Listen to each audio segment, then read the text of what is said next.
Hello everybody, welcome to another week's tutorial. This week we are covering some interesting facets of Wwise and how to use it in relation to our expected behavior for sounds.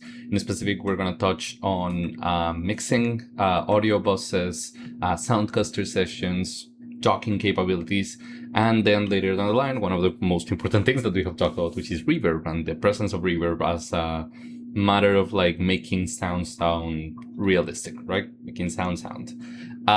Cool. So let's just straight out into it. We're going to spend the first portion of this video just covering the mixing and sound cluster sessions, which is going to be mainly Wwise work. And then later down the line, we're going to jump into in-engine and apply some of the reverbs on top of that. Okay.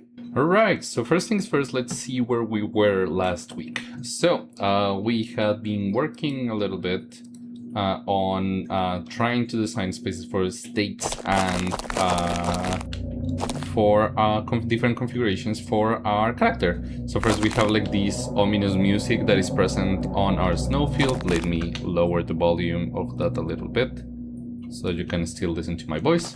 And then when we jump on top of the snowfield, the music changes and we have like that like big dramatic flare. We also checked like this extra effect that allows us to put like heartbeat on top of the character, that when we start to walk with the speed of the character we augment that, and then when we start running we start hearing a different track. All of that very cool, attached together to RTP. And we also touched on the configuration of like we also have like different position modes assigned into different blocks. Of course, our footsteps, our landings, all of that is part of the implementation that we have done so far.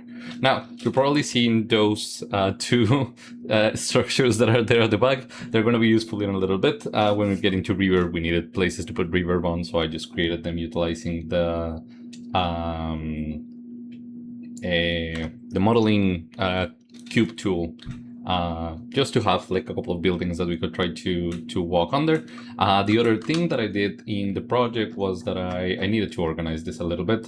So I just created a level folder that contains all of the geometry that sits outside of that.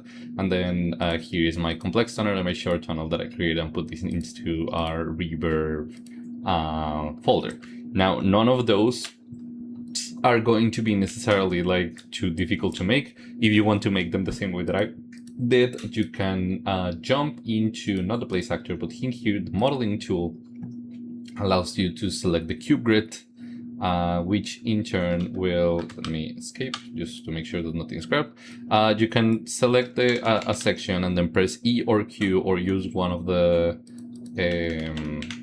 controls here at the top to populate this as a shape, and then do as many modifications as you want to that. You can also make the squares smaller so that you have like more control over the shape. It's a pretty flexible, nice tool to gray box a lot of your levels.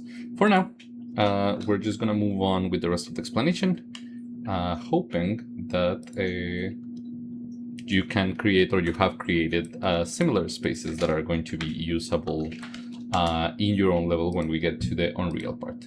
For now, let's talk about mixing desks and sound cluster sessions.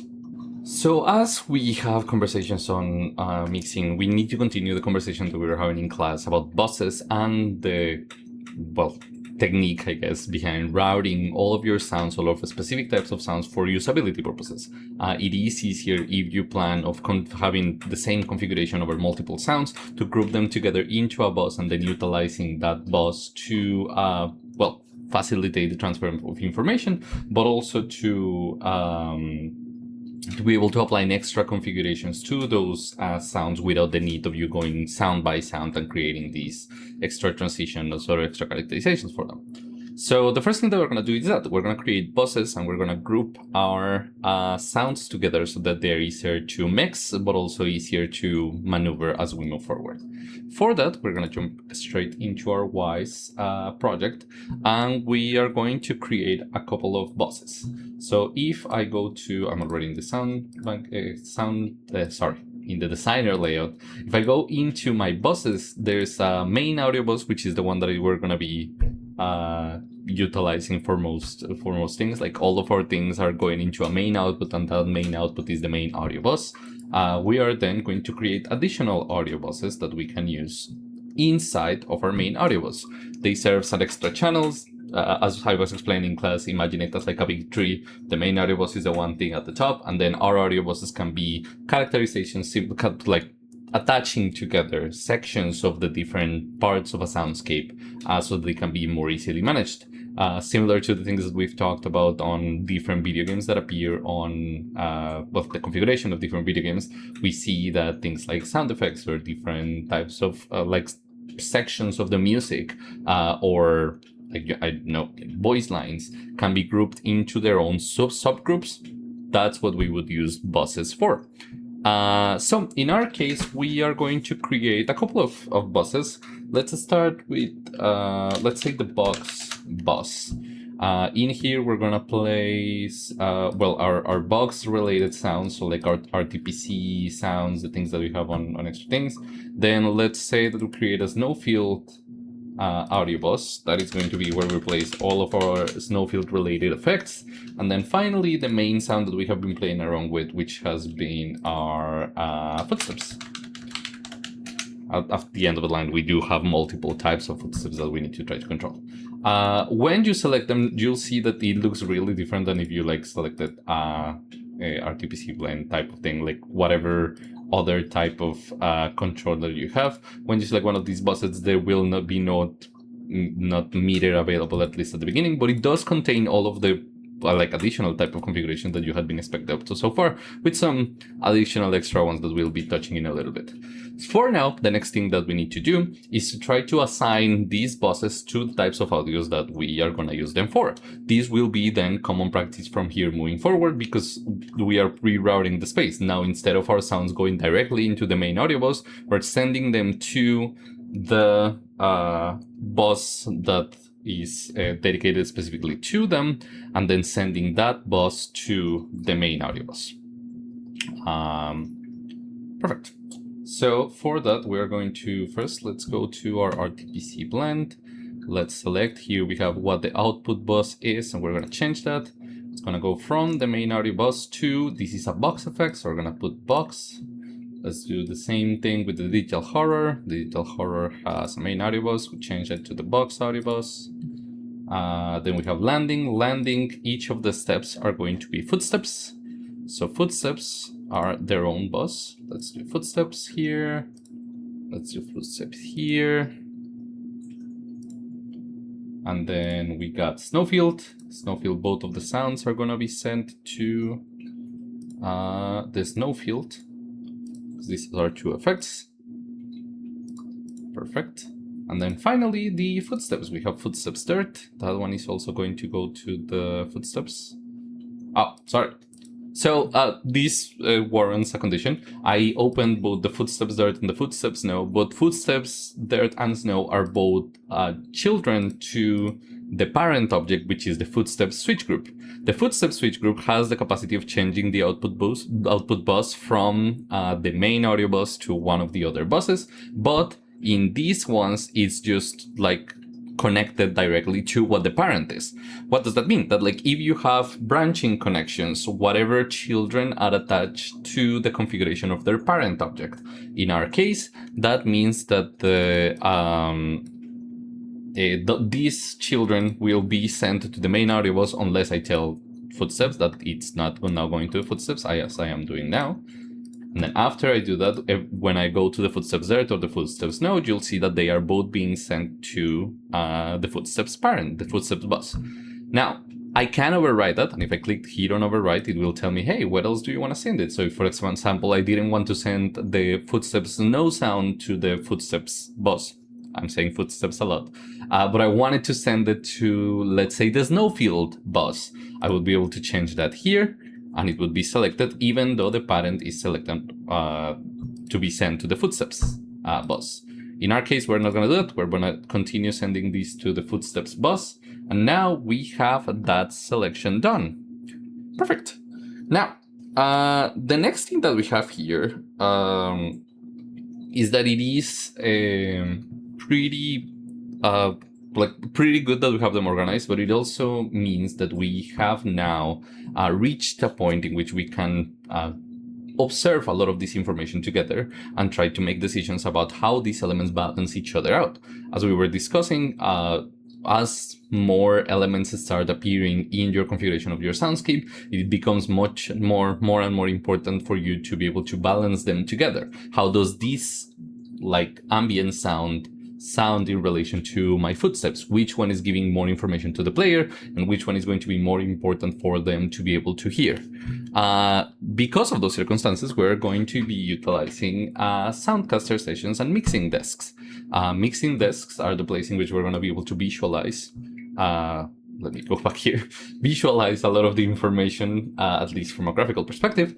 And then Soundcaster sessions are going to be where we're going to place, let's say, event triggers to be able to simulate the capacity of two sounds sounding together, one on top of the other, similarly to how we would do in Engine, without the need of opening the engine and looking at the sounds in their original context. You should still do that, but Soundcaster sessions help you not have to do it every single time. You can balance them together in the mixer, and then after that go to the game and see if everything is working correctly.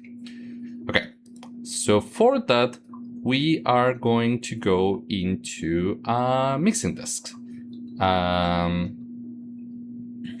So let's go into our layouts, and we're going to go into the mixer. So in here, we'll see the mixing desk. We'll see that we need to create a new one. And here is our Soundcaster session. So we're going to create one of them for each side. Now, let's create a new mixing desk. We're going to call it the main mixing desk. And we're going to be adding things here to be able to see how they balance each other. So in our case, we're going to grab all our three buses. So our bus, the footsteps bus, and the snowfield bus. And that means that if we need to reduce the control of some of these aspects, we can check how they are working here. This window is fairly large.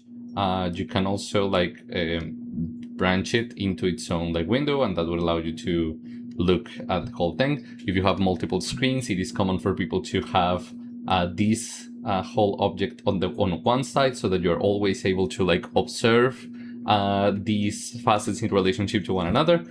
In our case, because we're recording this tutorial as just part of the one thing, we're going to leave it locked there, and if we have to go down, we'll just go lower into the channel.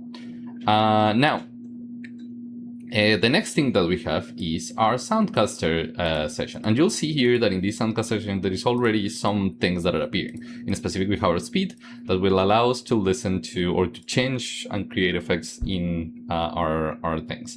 If we have states that are applying, so here, if I click on show all of the states that are assigned to the project, they will appear here. Same thing with triggers, but they won't up, they would be the whole amount of states that are part of the project. Most cases you wouldn't want this. You would only want to see the states of the sounds that you're trying to apply to things to. So in our case, we only have a set of states, which is the on snowfield, which is on and off, and a pair of switches, which is changing from there to snow. But we would only, once again, want to be able to see this if I am working on footsteps. So how would I know if I'm working on footsteps? Well, I would create a new Soundcaster session. Let's just call it main. Same thing, main Soundcaster session. And here we're gonna place what are values that are going to be related here. In our case, let's grab the footsteps. I'm gonna grab the footsteps and drag them from here into my Mario pack into the bottom here. You'll see two things. First of all, the moment that I add it, it becomes here like a little island. And second, the switches, because the switches are connected to the footsteps, are now appearing in my switches selection. The next thing, let's do the same, but with the snow field. So I'll grab, let's say, the snow field event. So play snow field, I put it here. That is an important distinction. So I here added the audio, and we know that this audio changes in relation to snow. But if I wanted to be more precise, I should be adding not the audio, but the event, because I know that the event is the thing that it is triggering the other thing. I have added play snowfield. Play snowfield adds together these two different sounds. If I am playing it, you'll see that there's nothing because it is playing on snowfield is it's off. Sorry, it's in none. If I set it to off, it will turn the off when you are not touching the snowfield. Let me lower the volume once again. And then if I put it into on, we'll see a dramatic change. We're able to see the reaction that the snowfield trigger will have. And this is like a bigger version of transport control, right? The next thing that we can do to try to track our information would be to try to track a relation between these sounds, right? So if I, for example, have my snowfield sound and I know that I can set it to off, but I feel like this is too loud, I can grab my bus that contains all of my snowfield sounds and reduce the volume from the output bus volume, or also, let me up it here, reduce it from my fader. Now, as we were mentioning during class, these channel strips are going top to down. So if I lower the volume here, and then I up the volume here, the maximum amount of volume that these will be able to have is in relation to this initial reduction that we're doing at the top. Same thing would happen with extra filters or with the capacity of sending this information to another bus or another send. We're going to touch on those in a bit. We also have the capability of doing panning. So let me raise the volume one more time so we can hear that. Let's say that I do like this to be able to send, well, that would only happen if we have like center stage, but like if we had like a left-right configuration, we would be able to send it each way. We can also change the pitch, for example, of all of the objects that appear in the bus. And in our case right now, footstep, the only effects that would be configured would be that snowfield sound. So as another exercise, let's just do it with footsteps. Let's say that I have footsteps and I grab a low pass filter and I'm gonna like put a substantial low pass filter. Let's make them sound like fairly different. So let's say like over here.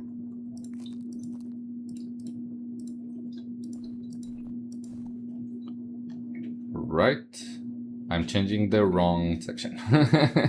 It is the footsteps voice that I wanted to change. So let's say that I do that. You'll see that that changes in the snow ones. The dirt ones are also affected because both sounds are being sent through the footsteps bus. Perfect. Okay. So now there is one applicable thing that I do want to do with these two sounds, and it's the fact that if you have the snowfield playing, let's say on, because you're gonna have this sound present,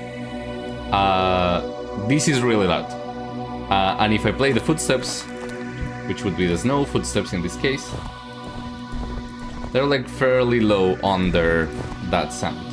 So the thing that I would like would be to create a docking sensation. I want the sound in the play snowfield thing to reduce its volume when the footsteps are playing. For that, we're going to be utilizing a function called docking.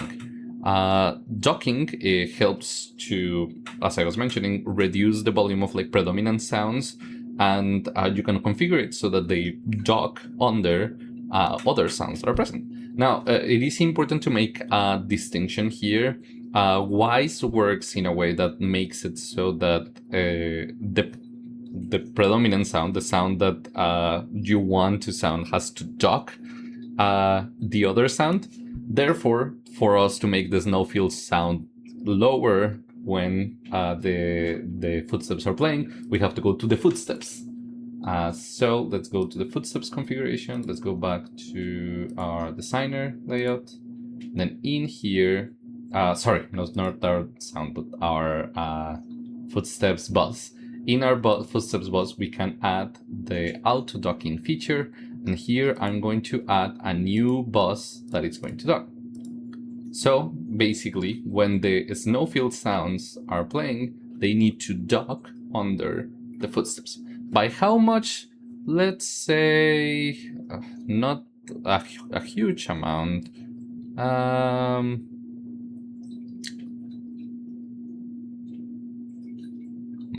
Okay, so a couple of things. Let's say that they go from -6 to minus like 12. We can configure this a little bit later. So we're gonna put it at -12, and if we need to reduce it with it as well. The other configuration that we have is like the fade in and fade out. So how long does it take for this sound to lower its volume, and how long does it take to return to the original volume that it has? 1 second is a little bit much, so I'm gonna reduce both of these to 0.5. We can also check like if we're tracking the bus volume or the voice volume. The voice volume would reduce the sounds, the specific sound that is playing at that time. The bus volume will reduce all of the sounds attached to that group. This is a very important selection, but in our case, because the thing that we're docking is the snowfield, and the snowfield only contains one sound, it doesn't make a difference. Let's go back to our mixer, and in here we're gonna have a configuration. So if I play the snowfield, and then we play... Okay, if I play the snowfield and then I play a footstep, you'll see that the volume of the snowfield is gonna drop. We're gonna see a small indicator here in the middle that is a cute yellow dock that is gonna tell us this audio is being docked, and the volume will slowly return. So let's hear.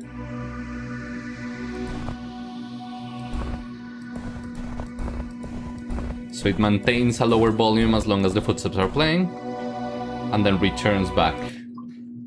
There are reasons to have a larger amount of time, just to make it like seem more natural, especially if the two buses that you're making the docking configuration with are not necessarily too much in common.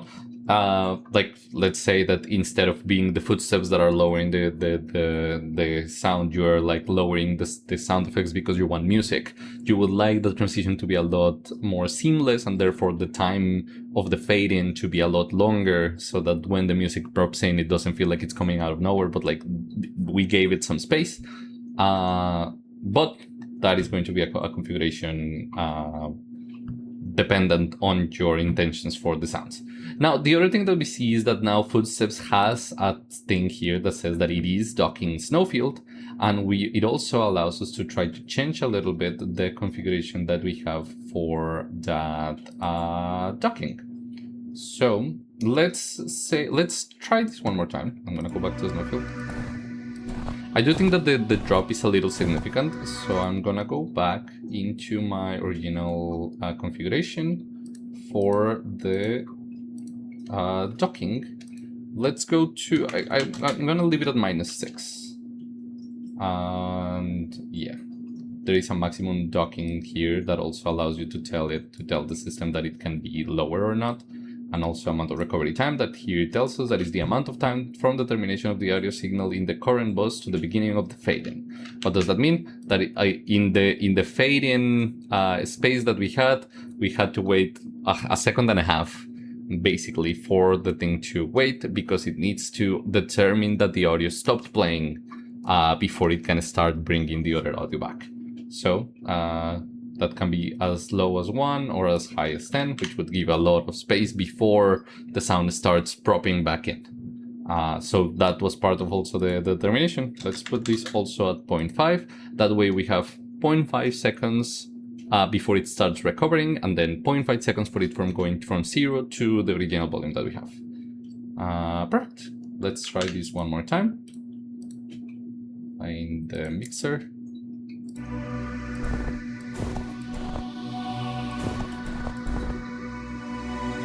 Yeah. So we're just doing this for us as far as the example, but that is going to be my configuration. Now, we're gonna continue coming back into our mixer, but for now, let's just check how this configuration looks in Engine and see if we can see that transition or that relation between our footsteps inside of the game.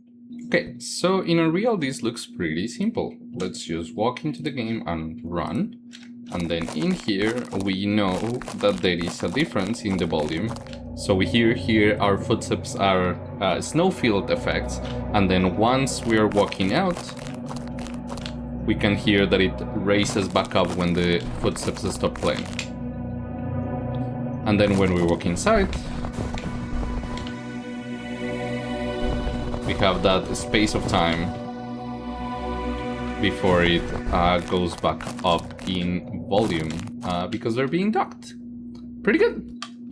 In our conversation in relation to buses, we also have to acknowledge how they relate to each other and how they relate to the other conditions that we had said you can put onto buses to make them more effective at converting or transforming or helping you set up the information on your soundscape. For that, we are going to then return to our our main mixing desk. Now, one thing that I forgot to mention, but I think that it's fairly important to address, is the fact that you have a main mixing desk because we are here observing all of the buses. But as projects start to grow, it is very common for you to have multiple mixing desks that approach different sections of channels. If I, for example, wasn't mixing the main buses, but I wanted to check, like, for example, both of the steps in relation to one another and make them play utilizing the landing events, we'll do it right here and check how these two are sounding and be like, oh no, this one is too loud, and putting it lower down. That is a possibility that you would have.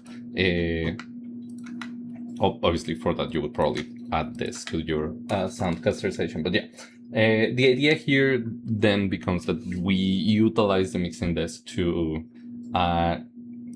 create or observe a lot of the combinations of the sounds on themselves and how we can iterate upon them.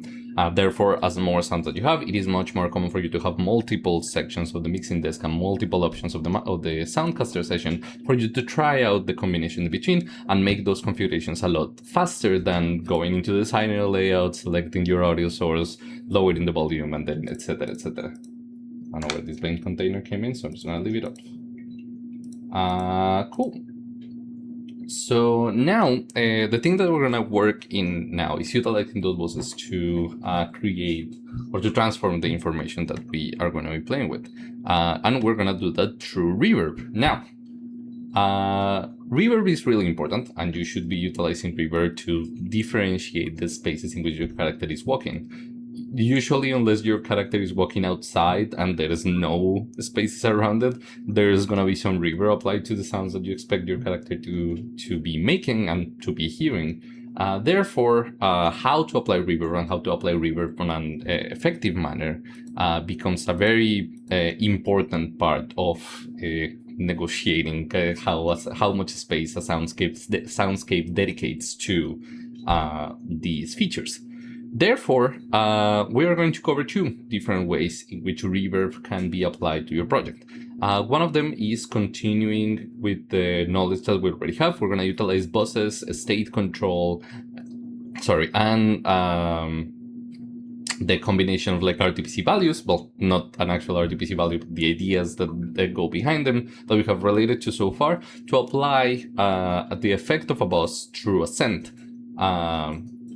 That is a way that you could do it, but we're going to do it more as an explanation of a way that you can create that communication utilizing buses. That's not necessarily the way that Wwise expects you to utilize reverb. For that, we're going to have another way. So we're going to cover this first banner first. It's going to allow us to look at how buses interact with each other. And then we're going to see how reverb is supposed to be placed utilizing Wwise, because it's a lot simpler. So, in Wwise, we are going to create a couple of changes. First of all, let's create a new bus, and that audio bus is just going to be reverb.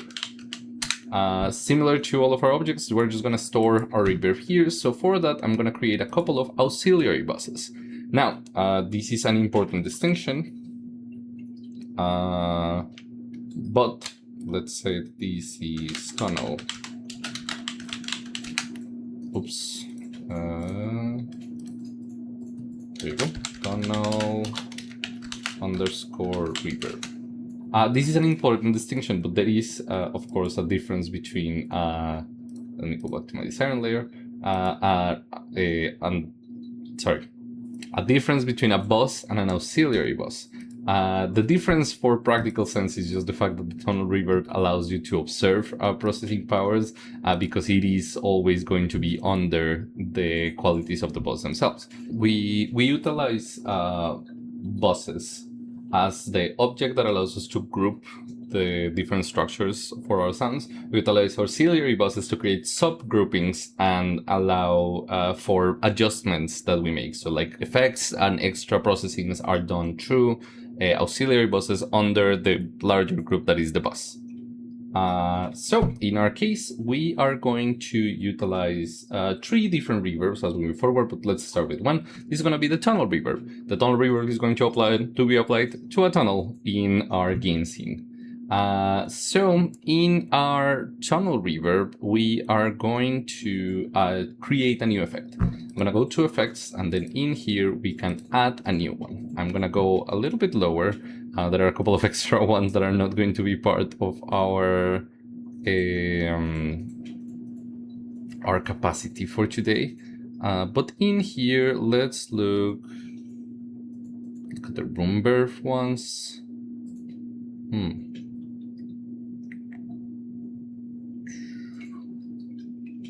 Yeah, let's utilize the Reverb ones.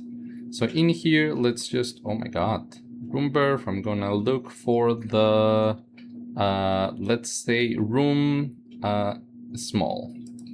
And room small is gonna be our tunnel.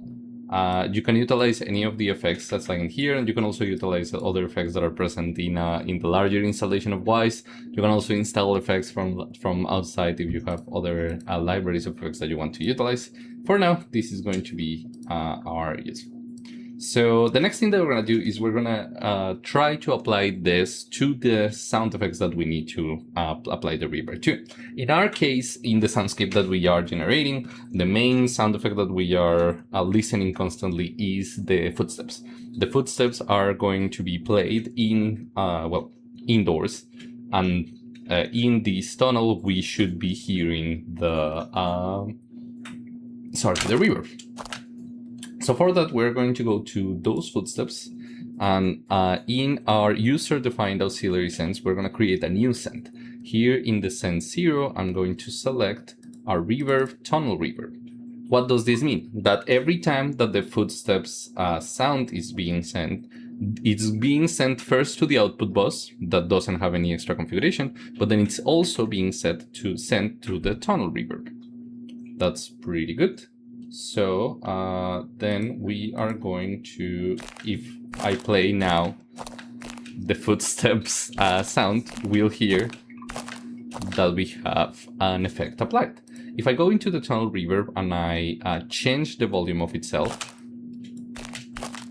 the effect stops being filtered or mixed into that other configuration, which means that I'm gonna be playing with this volume to be able to know if the sound is playing as intended.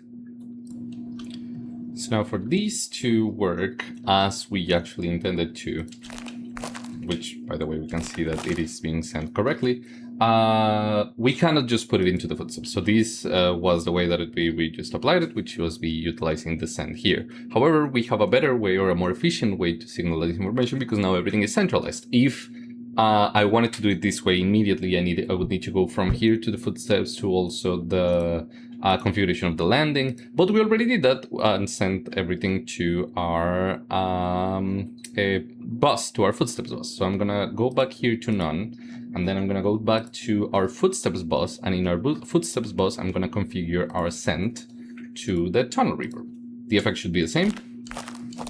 But now also, if I go to, let's say, the landing, we also hear that it has, we also hear that it has the reverb applied to it. Same thing should happen if I, let's say, change the footsteps to snow. And if I play landing there. What happens if I go to footsteps? Perfect. So now that we are sending that information here, and we can see it in the tunnel reverb that it is running here, we can also, well, we don't want this to happen every single time that the character is walking, right? We need to make it specific to when the tunnel is happening. Therefore, we are going to be utilizing states for this matter. Again, this is not the most efficient way of utilizing. You wouldn't want a state just for this type of configuration, but it's one of the possibilities that we have, so we're going to do it. I'm going to go into my game settings and create a new state in my default work unit. This is going to be a state group, and it's going to be called, I'll just call it like tunnel reverb. And we're gonna look at, we're gonna put two states on it, which is once again on or off. Is the tunnel reverb on or is the tunnel reverb off? Perfect. And then we're gonna go back into our footsteps, no, sorry, not footsteps, our tunnel reverb, and we're gonna add a state configuration. We're gonna add a state group. That state group is going to be tunnel reverb, and then on none, we're gonna leave it be. This shouldn't happen. And then when the tunnel reverb is off, we're gonna lower the volume completely. When it is on, we are gonna leave it up. Let's really quickly go into my mixer and let's take a look at these, if this is working. So right now, footsteps are playing normally. If I add the tunnel reverb here, you'll see that we have a tunnel reverb on, and then the footsteps now have a reverb to them. Now this will never happen because we don't have a snow field under the. We don't have the snow field under the tunnel, but if I put this in snow, we see also that the reverb is applied to our snow footsteps.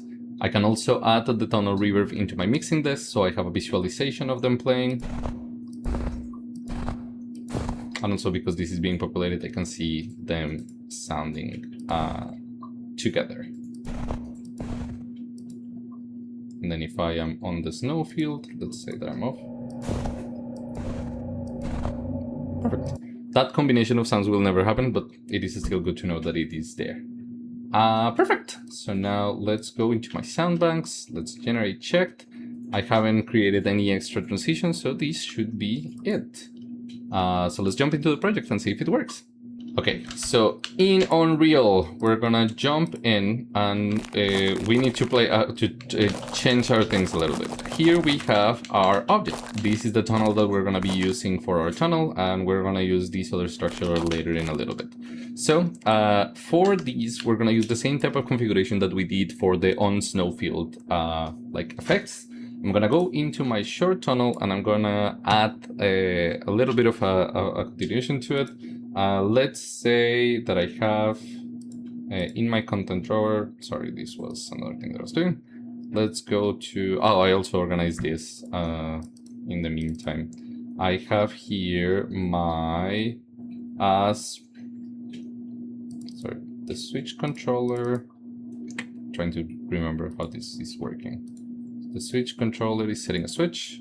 Do I have a state controller? No, I don't. I should have made a state controller for this, but I didn't, so let's make one. I'm gonna right click, make a new blueprint class, make an actor blueprint class. This is going to be the state controller, which is just gonna help me set up states if I need them to. I'm gonna add this to the scene, and let's add this state controller to the short tunnel. And the other thing that I'm going to need is a trigger. So I'm going to add a trigger box. This trigger box also is going to have its own configuration. Now, because like measuring each of these areas would take a long time, I pre-did it. I already know what the dimensions of this box needs to be for it to fit in like in this area as a whole. But if you want to do that, my recommendation would be to first of all put the object nested into the larger object that you want, zero out the space, and then you can use the references, the visual reference that we have for like knowing how big an object is. In this case, this goes 1, 2, 3, 4, 5, 6 meters on the side. Therefore, the middle point in between would be 300. And then you do that to measure size and the other spacing. In my case, this little guy is going to be, it's going to have 250, for location, it's going to be 250, 350 actually. And then 250. That should put it more or less in the middle space of it. Actually, I don't know what this is, 250, this should be 300. And then the extent of the box is going to be 250, 300, and 250. Let's see that that fits correctly. That does seem to be working. I'm gonna grab the state controller, I'm gonna zero it out, and then we're gonna open and create a couple of configurations that are already known by this point. I'm gonna create a new, I'm gonna delete all of this, create a new variable. That variable is going to be a trigger area. A triggered area is going to, in this case, be a trigger box. It could be something else. I'm gonna add an object reference, make it public. And then we're gonna create things on actor begin overlap, and then one more time on actor end overlap. So on actor begin overlap, we're going to set a state in our audio kinetic section, and we're gonna do that again here. And here we would assign it, but of course I forgot to check in my Wwise browser, and most likely than not, if I look into my states, we have a lot of them that are going to need reconciling. So here we have it. Now the next thing that we do have is I need to set the original state. So we're gonna go into our level blueprint, and after setting the on snowfield to off, we're gonna do this again and set the tunnel reverb to off. That way it won't be on when we go into our trigger area. And now in here we have that when the character walks in, I want the tunnel reverb to turn on and then back to off when the character exits the area. I'm gonna compile that. Let's see if it works.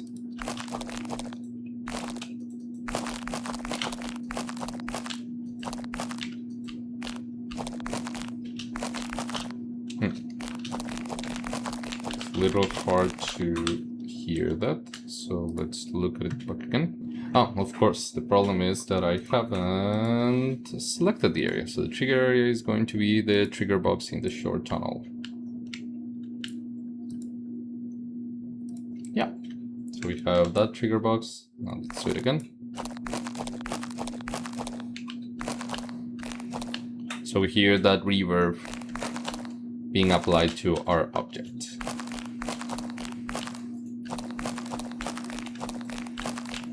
Great.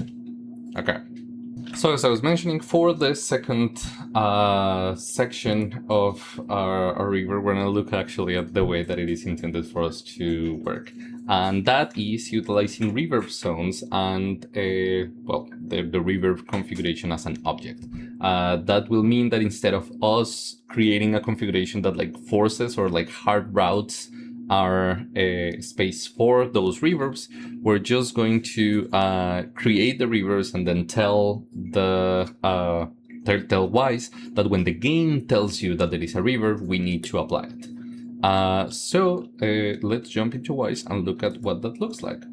So in this case, we're gonna jump into the designer layout and let's create 2 more reverbs. These reverbs are going to be part of a room. We're gonna have a reverb at the front and then a reverb at the back. They're gonna be 2 different ones, and we're gonna do that because we then need to check how transitions happen in between the 2.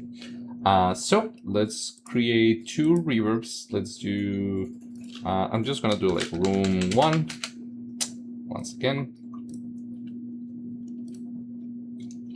Room _1, and then let's do room underscore 2. So the first room is going to be a little bit more tamed, a lot more air entering into the space. So it's not going to have like such a pronounced reverb. And then the second room is going to be a little more closed off, so it's going to have a reverb that is a little more noticeable. For that, we're going to go into both of them. Let's go to the effects, grab from, let's just continue with our room burp. And I'll just grab in our rooms, let's grab the medium room is going to be, like room 1 is going to be the medium room, and room 2 is going to have our large room. These are not going to be exact, but they are going to be different, therefore we're going to be utilizing them. Perfect. Now, after having these sections applied, we are going to be just using them as they exist. There's no extra configuration that we need to do here, aside from making sure that we are letting the game, letting the objects within the game make decisions around what scent is being offered. In that space, we can see here that the game defined auxiliary scents, which we can access but by approaching the footsteps, tells me that like I can enable it, and then that will lead me to lowering or opening the volume of that. What is a game defined auxiliary scent? It means that if we want to make an extra connection and that connection is done through the game, like if Unity or Unreal tells Wwise, hey, once again, there is reverb here, the Wwise configuration is going to accept that. You can configure that and then use all the other objects within the engine. That will be the big difference. So I'm just going to go here into the footsteps and enable my game-defined auxiliary scents. One more time, you could do that by selecting each of the objects that are going to be affected by this. So like the scent, the landing sounds, or the dirt and snow sounds in the footsteps. But for now, let's just add them to the configuration of our bus. After that, I'm going to save, go back to my sound bank, generate checked. And that's going to be it. After that, we can jump into the engine, and most of the rest of the configuration is going to be done in engine. So now in Unreal, we have to set up a couple of extra things. First things first, we can go into our actors, and instead of utilizing a trigger box like we have been utilizing this far, there are specialized objects that we can use that are going to be more useful for us. In our case, that is going to be one of these here. So like if I go to my place actors and I select I place AK as part of our search, we are going to be able to find, first of all, an AK reverb volume, and this is what we're going to be using. That is going to allow us to tell Wwise from Unreal, hey, this is the reverb that I want to apply. You could also, however, create this type of configuration from a spatial audio volume. Spatial audio volume is a more complete facet, so much so that you could do like changes to the characterizations that each of the faces of the volume have. In our case, that is going to be a little unnecessary, so we're just going to be utilizing the AK reverb volume. So we're going to need 2 of them. I'm going to pull both of them into my complex tunnel, and let me just replicate this. So the first one is going to be room 1, and the second one is going to be room 2. And then we need to do the configurations for them. Similarly to how we did it with the other volume, I have already gone ahead and taken the measurements onto how we need these volumes to be configured. So room 1 is going to have a position. Sorry about that. Room 1 is going to have a position of 7, 1.5, and 11. Sorry, that's not the one. It's 450. There we go. 400 and 250. And then for the sizing, which we can change a little bit here in the brush settings, we're going to have 450, 400, and 250. So that is the size of it in the middle. Oh, but I made a mistake in the sizing, didn't I? Okay, so I made a mistake. In the configuration of these areas, the measurement is different than how it works with trigger areas in Unreal. So in Unreal, those trigger areas usually measure from the center point to the farthest in the direction. So like in this case, the distance of the object utilizing its box extent is going to be from that center point to the edge. So if it's 500, so like 5 meters from side to side, it's going to be 250 on the box extent side. In this case, it is measuring from that center point to like the complete line, so side to side. That means that this is double the distance that I had initially measured, which means that this is not 450, it is 900, this is 800, and this is 500. So that will create a complete square on the room. And then on this one, for this size, it's going to be 700, 1400, and then 500. Perfect. Now that we have both of our AK Reverb volumes available, we just need to change the configuration for them. So I'm going to go back into room 1, and I'm going to go a little bit lower, and then a little bit higher. And then in here, we have our auto-assign auxiliary bus. This is contrary to what we did in Wwise. We're going to deactivate the auto-assign because I want to assign an auxiliary bus. This is the signal that Unreal is going to send Wwise that this is the reverb that needs to be applied.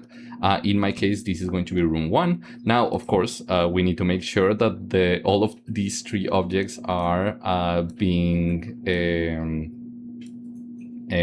generated, and if not, reconcile them. In my case, I have already done that. Therefore, I just need to turn this off and assign room 1. And then in room 2, I need to do the same, but with room 2. Perfect. Let's try it out. So here are footsteps, and then footsteps in room 1, and then much bigger room 2. Now, you probably saw there that we had a bit of an issue in which the sound of the reverb started to fade in and out. So when we first walk into the first room, we started hearing just regular footsteps, and then eventually the footsteps of room 1. Same thing with room 2, and same when we walk back outside. That's because here we have a configuration called the fade rate. Now, the fade rate is not measuring the actual distance of the fade, it is measuring how fast is the fade. Therefore, the higher this number is, the lower the amount of time that we take between the normal sound and the sound with the effect applied. In this case, that means that we are going to change this from 0.5, let's try 10. Let's put 10 in both of them. That means that the waiting time should be very, very low. Let's just check that that's the case. Yeah, we immediately start hearing the effect as soon as we walk in. Now, there is one additional problem that is not going to be as notorious here, but you'll see that there is this area in which both of the trigger volumes, the one from room 2 and the one from room 1, are overlapping. You can barely see the line here. This is where room 2 ends, and this is where room 1 ends. So for those areas, let's just take a look in the profiler. If I go here and I create an additional connection, let's start a capture. You'll see that we have, of course, our rooms. And then if I walk back and forth, let's just keep it there. Stop the capture. You'll see that there is these moments in which both the room 1 and the room 2 are activated. Now, the tonal reverb is also activated, but that one is activated because we are sending it all the time towards the tonal reverb bus, and the tonal reverb bus is always on. It's only the volume of the bus is turning off when the state is not active. But that is also one of the reasons why it's so inefficient, because it's always present and it's always utilizing processes. It's technically always sounding, it just doesn't have any volume at the time. But room 1 and room 2 activated at the same time is not ideal. We would like to have the capability of transferring things from one to the other without having those moments in which both of them are active. So how do we do it? Well, luckily for us, there is an additional object that we can utilize for that configuration. That object is one of the other AK, which is an AK acoustic portal. Same thing as with the previous AK reverb volumes. I have already figured out what the sizing for this object is going to be. The important thing is that it needs to be overlapping both of the areas that you are trying to make a transfer for. In this case, we have room 1 and room 2, and as we already mentioned, the crossing in this like large square area. So that's where we're going to be putting our object. So for that, the location is going to be 850, and then 550, and then 250. And then the brush settings is the brush settings are going to be 100, 300, and then 500. Perfect. So now we have this portal. Now, it's important to note that the portals are making this transition in the direction of where that red line is happening. So it's just going from here to here and from here to here, room 1 to room 2 and room 2 to room 1. If we were to grab the object, let me reduce the level and like turn it around, that transition wouldn't happen because with the objects are not overlapping in that direction. Therefore, it is important that you press them in the direction in which you see the transition happening. It is also important because this is also how like doors are constructed. So if you need to, like, let's say, have effects on the outside and then effects on the inside, you would need this type of door. They are also applicable to be able to close them, make them dynamic so that they are able to bleed nicely together. And there are a bunch of like extra options that you have for them to like apply components, add brushes to them. They're pretty flexible. For now, they're just going to be there to help us process the reverbs one into the other one. So for that, let's just play and let's go back into our profiler and make sure that it is connected. So here we have our profiler, and then if I walk,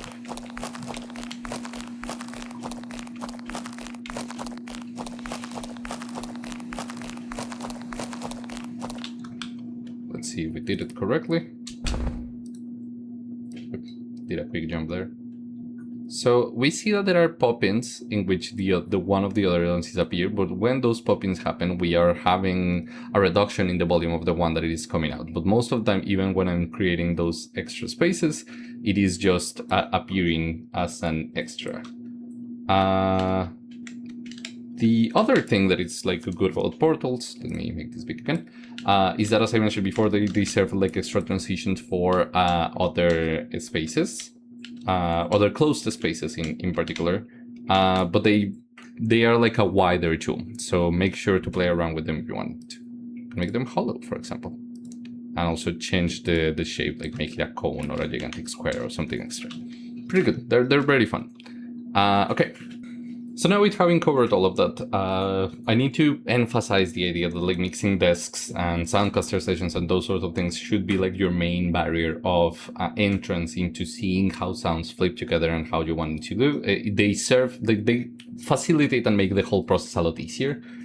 So please, as you continue moving forward, continue utilizing the soundcaster sessions and the mixing desks to just try your sounds, see how they sound in relation to one another, and then apply them into the game following what you learned in your soundcaster session. They're also the best way to check how like two things are interactive, and for this process of following the signal line that we have talked about multiple times, they also become like a very essential way of making sure that everything in the Wwise sense is working as intended. On the other hand, reverb is again something really important, and this is just one of the, well, two of the ways that we can try to apply them and make it more involved in our soundscape. But yeah, that is gonna be it for me today. Please, if you have any questions, make sure to send me an email, book office hours if you need them. And yeah, that's it. Thank you so much, and I'll see you next week.